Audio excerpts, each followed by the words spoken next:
أعوذ بالله السميع العليم من الشيطان الرجيم بسم الله الرحمن الرحيم وبه نستعين إنه خير ناصر ومعين اللهم صل على محمد وآله الطيبين الطاهرين. الدرس الرابع, notre quatrième échange pour l'introduction aux études sur la théologie islamique ou les dogmes islamiques. Al-Adl al-Ilahi, la justice d'Allah subhanahu wa ta'ala ou divine. Dans notre échange aujourd'hui ou cet après-midi, Inch'Allah, on essaye de comprendre quelques points essentiels. Tout d'abord, on va voir ensemble la définition de la justice, al-adl. Qu'est-ce que ça signifie exactement, al-adl? Et qu'est-ce que ça veut dire, al-dhulm, l'injustice? La justice et l'injustice, comment on peut définir par rapport à Allah subhanahu wa ta'ala? Et deuxième point, on va traiter cette question en fait, de voir c'est quoi la justice de Dieu et pourquoi Dieu ne peut pas être injuste. C'est quoi le problème de fait qu'on rejette totalement l'idée que Dieu peut commettre quelque chose injuste ou des actes injustes. Et dans la troisième partie de notre échange, nous allons voir aussi, où nous allons distinguer entre la justice et l'égalité. Donc, c'est les 3 points. Pour les arabophones, peut-être ça les intéresse. Troisième point qu'on va voir ensemble, c'est at-tamyiz bayn al-adl wal-musawat. Quelle est la différence, comment distinguer entre l'adl, la justice, musawat, l'égalité. Donc, premier point, comme je vous ai dit, on commence notre échange avec la définition de al-adl. Al-adl, il a été défini de plusieurs définitions en tout cas, mais ici, nous avons 2 définitions pour al-adl. Al-adl bima'na wad' al-umur fi mawadi'aha. Première définition, c'est la justice, al-adl, c'est-à-dire mettre chaque chose à sa place. Donc, le juste, c'est celui qui met chaque chose à sa place, avec la première définition. Dans le moment possible, dans le moment nécessaire, au moment nécessaire, et dans la place nécessaire, et dans la place juste. Ça, c'est la première définition basée sur le propos prophétique de Rasulullah sallallahu alayhi qui dit Bil-adli qamatis samawat wal ard. Donc ici, on parle de la justice. On ne peut pas vraiment dire la justice, mais al-adl ici, c'est-à-dire la sagesse. Chaque chose à sa place. Il dit Bil-adli qamatis samawat wal ard. Et là, aujourd'hui, les scientifiques ou les spécialistes de l'astronomie, etc., ils savent très bien que ici, cette phrase est très très précieuse. Pourquoi? Parce que Bil-adli qamatis samawat wal ard, si la distance entre la Terre et le Soleil c'était un petit peu différent, les choses ont été totalement bouleversées et il n'y avait que des ordres. Donc ça, c'est la première définition de l'adl. Wad' al-umur fi mawadi'aha, mettre chaque chose dans sa place. Bien sûr, vous pouvez lire des livres sur cette question, même dans l'islam. On a un hadith d'un des imams, salam, par exemple, Imam Zayn al-Abidin, il traite cette question. Si notre nez était ailleurs, si notre œil était, par exemple au lieu d'avoir les yeux dans la tête, en notre tête ou sur le visage, d'avoir les yeux en bas, par exemple, sur le ventre ou à côté des pieds. Imaginez quelle catastrophe pouvait arriver. Donc tout ça, ça s'appelle la sagesse et on l'appelle aussi al-adl. Deuxième définition, c'est de donner chaque personne son droit.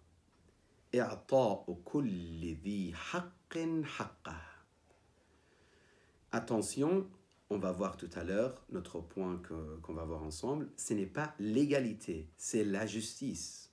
Et moi, personnellement, je donne cet exemple. Je dis, si vous avez 3 enfants, votre bébé qui a 6 mois, et que vous avez 2 enfants grands, par exemple 12 ans, 15 ans, etc., et le bébé de 6 mois, vous n'allez pas dire, je suis juste, donc si j'ai acheté des glaces pour la grande et le grand, je dois acheter pour la petite aussi des glaces et je dois la faire manger des glaces parce que c'est très mauvais pour sa santé. Donc ici, la justice, c'est autre que l'égalité. Oui, l'égalité, ça veut dire les trois, ils doivent manger des glaces, mais c'est pas possible. C'est pas bon. Tout ce qui est sucre, tout ce qui est glace, c'est pas possible de donner à un bébé de 6 mois, par exemple. Donc là, on comprend que la justice, c'est lorsque tu donnes de l'amour à ton fils, tu dois donner à ta fille. Ça, c'est que ce soit une fille de 2 ans ou 6 mois ou une fille de 20 ans, etc. Tu dois t'occuper de la même façon. Donc la justice, ce n'est pas comme l'égalité, on va voir ça tout à l'heure. Donc, chacun, il aura sa part. Et Allah subhanahu wa ta'ala, c'est ainsi qu'il a effectué cette existence et c'est ainsi qu'il réagit avec les créatures. Et le contraire, c'est le volume, c'est l'injustice. Ça veut dire on ne donne pas la part obligatoire ou la part nécessaire ou le droit de quelqu'un, on ne lui donne pas. C'est ça l'injustice. C'est pour ça, si vous avez des enfants de même âge et qui ne sont pas malades et tous les deux ils vont très bien, si vous donnez beaucoup de glace à un et un peu à l'autre, l'autre il va dire mais c'est pas juste. Tout de suite, et c'est fatri, c'est basé sur la nature originelle, tout de suite il va contester. Ça c'est le premier point. Donc deuxième point que je viens de mentionner un petit peu, je développe al-farq bayna al-'adl wal-musawat. Il y a des différences entre la justice et l'égalité.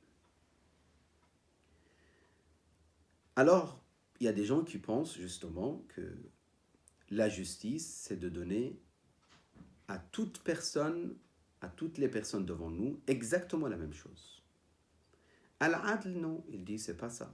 La justice, ce n'est pas ça. Ça, c'est l'égalité, mais ce n'est pas forcément ce qu'il faut. Si 3 pères, ils viennent vers vous, et les 3, ils ont des pauvretés, et vous, par exemple, vous êtes responsable social, vous n'allez pas dire, 3 pères, ils sont venus, je donne exactement la même chose. Si vous voulez être juste, vous posez la question. La première personne, est-il malade? Le deuxième, il est en très bonne santé. Troisième, il est parfaitement bien, il n'a même pas des enfants. Donc le premier, il est malade, il a beaucoup d'enfants. Recording in progress. Juste, j'active l'enregistrement, il n'y a aucun problème. De toute façon, j'ai enregistré aussi de mon côté. Donc, la justice, c'est de voir chaque personne qu'est-ce qu'il doit avoir et obtenir.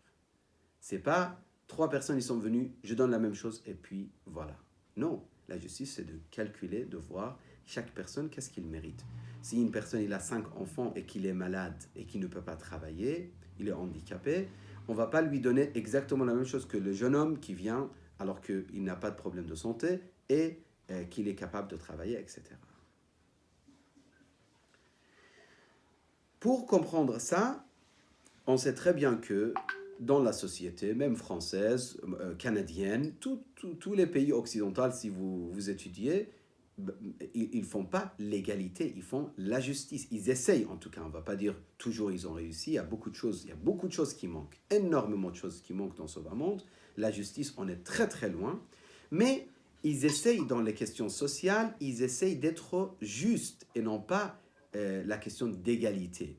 Parfois, ils utilisent le terme égalité, mais c'est plutôt la justice. Ça veut dire comprendre qui est devant nous, qu'est-ce qu'il mérite, et on lui donne. L'exemple que je vous donne à la faculté, quelqu'un qui étudie très bien et quelqu'un qui étudie absolument pas, à la fin de l'année, le prof, il veut être juste. Donc, il donne des bonnes notes à celui qui a travaillé, des mauvaises notes à celui qui n'a pas travaillé. S'il donne à tout le monde la même chose en disant « oui, moi j'aime bien l'égalité », on lui dit « oui, mais c'est l'injustice ». Oui, c'est l'égalité, mais c'est l'injustice. Donc ça, je pense que c'est largement suffisant pour comprendre, distinguer entre la justice et l'égalité. Allah subhanahu wa ta'ala est juste. Est très très juste. Et dans le Coran, on a des versets que justement, ils traitent ce point. Maintenant, on va voir Allah adilun bihasabi kulli al-ma'ani. Allah est juste dans tous les aspects, avec toutes les définitions que vous voulez. C'est-à-dire, il met chaque chose dans sa place et il donne chacun son droit. Les deux définitions qu'on avait données. Inna Allah la yadlimu mithqala dharra. Même à la taille d'atome, Allah subhanahu wa ta'ala, il ne fait pas l'injustice. Il pratique pas l'injustice. Inna Allah la yadlimu an-nasa shay'a. Allah est jamais injuste envers les gens, qui que ce soit la personne. Maintenant, pourquoi et pour quelle raison nous on dit que Dieu est absolument juste et il ne peut pas commettre de l'injustice? Lorsqu'on veut prouver ça, il faut voir ensemble pourquoi il y a des gens, pour quelles raisons il y a des gens qui pratiquent l'injustice. Ou autrement dit, pourquoi des personnes dans ce bas monde, ou certaines personnes dans ce bas monde, sont injustes. La cause de l'injustice, c'est quoi? Ici, il a donné d'autres livres théologiques. Parfois, il donne plus que ça comme raison, mais je me base sur ce livre. Il dit l'injustice effectuée par qui que ce soit est basée, ou la raison de cette injustice, c'est plusieurs raisons. Première raison, l'ignorance. Si la personne il est ignorant, il ne sait pas la réalité des choses, il commet des injustices. Je donne un exemple rapide. Vous regardez, vous observez les élèves à l'école.